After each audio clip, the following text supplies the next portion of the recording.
कधीकधी कसं असतं ना, की अगदी साध्या सोप्या गोष्टी आपल्याला आयुष्यातले खूप मोठे धडे शिकून जातात.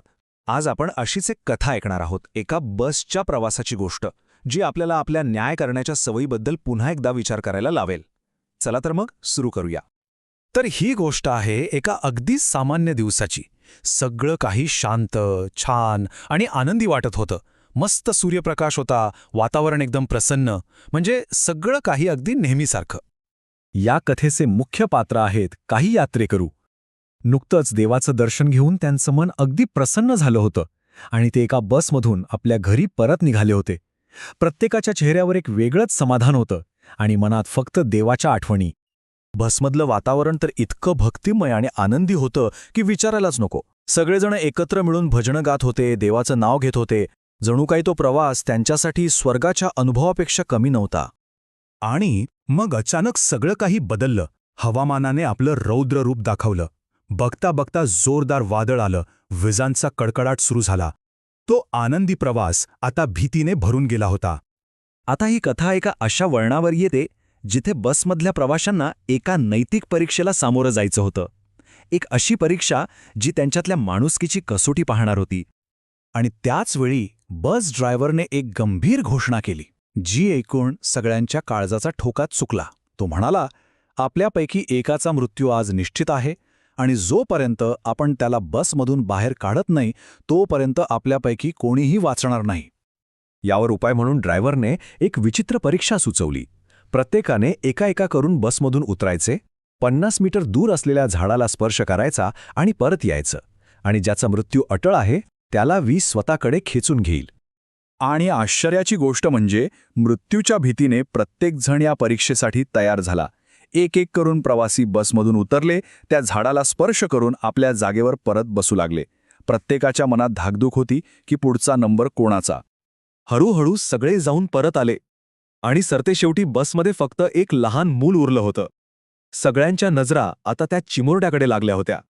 जणू काही तोच त्या सगळ्या संकटाचं मूळ आहे असाच सर्वांचा समज झाला होता. पण कथेचं शेवट प्रवाशांनी विचार केल्याप्रमाणे अजिबात नव्हता. पुढे जे घडलं ते खरंच धक्कादायक होतं आणि त्यातून एक असा धडा मिळणार होता जो त्यांच्या विचारांना कायमचा हादरून टाकणार होता. ते लहान मूल बिचारं घाबरत घाबरत बसमधून उतरलं, झाडाकडे गेलं आणि त्याने त्या झाडाला स्पर्श केला. त्या एका क्षणात बसमधल्या सगळ्यांचा श्वास रोखला गेला होता. पुढे काय होणार ह्याच भीतीने सगळ्यांचे डोळे झाडाकडे लागले होते. आणि त्याच क्षणी वीज कोसळली, पण त्या मुलावर नाही तर थेट त्या बसवर कोसळली. बसमधले सर्व प्रवासी जागीच मरण पावले. आणि इथेच आपल्याला या कथेचा खरा अर्थ समजतो. प्रेम म्हणजे काय? प्रेम म्हणजे कोणाबद्दलही कोणताही न्याय न करणं, कोणताही पूर्वग्रह न बाळगणं. समोरच्या व्यक्तीला ती जशी आहे तसं तिच्या परिस्थितीसह स्वीकारणं. तर या कथेचा सगळ्यात महत्त्वाचा मुद्दा हा आहे की ते लहान मूल अजिबात दोषी नव्हतं. उलट त्याच्याच पुण्यामुळे इतका वेळ ते सगळेजण सुरक्षित होते. पण प्रवाशांनी आपल्या भीतीने आणि पूर्वग्रहाने त्यालाच दोषी ठरवलं आणि स्वतःचा विनाश ओढवून घेतला. ही कथा आपल्याला एका साध्या पण खूप शक्तिशाली तत्त्वज्ञानाकडे घेऊन जाते, आणि ते आहे दयाळूपणाचे तत्त्वज्ञान. हे तत्त्वज्ञान फक्त एक विचार नाहीये, तर जगण्याचा एक सुंदर मार्ग आहे. जीवनाचं सार जर एका शब्दात सांगायचं झालं तर तो शब्द आहे दयाळूपणा.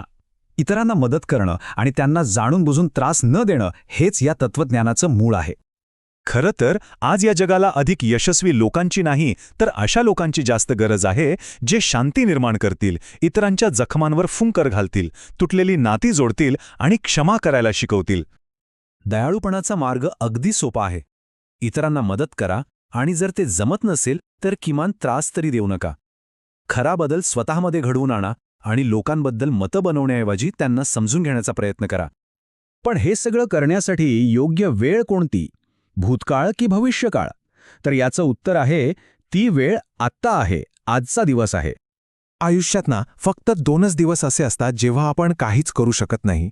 एक म्हणजे काल, जो निघून गेलाय, आणि दुसरा उद्या, जो अजून आलेलाच नाहीये. म्हणून जे काही करायचं आहे ते आजच करायला हवं.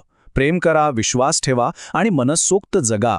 कारण आज हाच तो एक दिवस आहे जो खऱ्या अर्थाने आपल्या हातात आहे. आणि जाता जाता एक प्रश्न. ह्या कथेतील प्रवाशांप्रमाणे आपण आपल्या आयुष्यात कोणाबद्दल चुकीचा न्याय करत आहोत? आपण आपल्या आयुष्याच्या बसमधून कोणाला बाहेर काढत आहोत जो कदाचित आपल्यासाठी सर्वात महत्त्वाचा असेल? यावर नक्की विचार करा.